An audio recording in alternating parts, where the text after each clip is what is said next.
نام کا انسان کی زندگی میں کتنا اثر پڑتا ہے، یہ ارشاد فرمائیے۔ نام کے اثرات تو ہوتے ہیں۔ نام اچھا رکھنا چاہیے، بزرگوں کے نام پر نام رکھیں تو اس کی بھی برکتیں اس کو حاصل ہوتی ہیں۔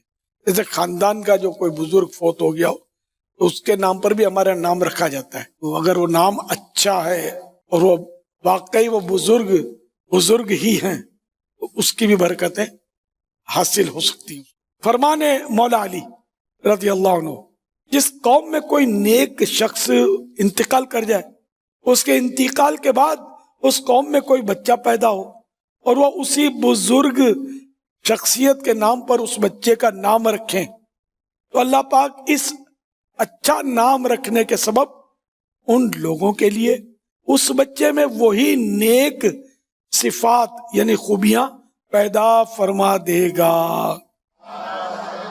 نام رکھنے کی ذمہ داری بنیادی طور پر بچے کے والد کی بنتی ہے۔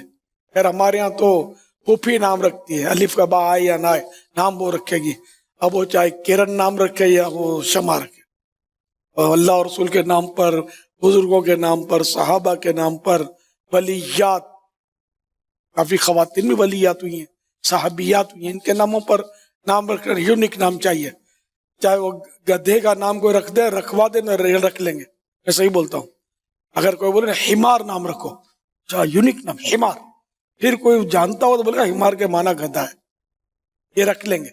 شیطان کے معنی والے نام رکھ لیتے لوگ، فلمی ایکٹروں پہ نام رکھیں گے، کرکٹروں کے نام پر، کھلاڑیوں کے نام پر لوگ نام رکھنا پسند کرتے ہیں۔ ایک کام بھی ان کے ناپسندیدہ ہوتے ہیں بیچاروں کے، اکثر نام بھی پسندیدہ ہو تو انشاءاللہ الکریم کام بھی پسندیدہ ہوں گے۔ تو یہ حدیث پاک لکھی ہے کہ سرکار مدینہ صلی اللہ علیہ وسلم نے فرمایا اولاد کا والد پر یہ حق ہے کہ اس کا اچھا نام رکھے اور اچھا ادب سکھائے۔ مفسر شہیر حکیم الامت حضرت مفتی احمد یار خان رحمۃ اللہ علیہ حدیث پاک کے تحت لکھتے ہیں اچھے نام کا اثر نام والے پر پڑتا ہے۔ اچھا نام وہ ہے جو بے معنی نہ ہو، جیسے بدوات اور فخر و تکبر نہ پایا جائے، جیسے بادشاہ، شہنشاہ وغیرہ، اور نہ برے معنی ہو جیسے عاصی وغیرہ، عاصی مانے نافرمان۔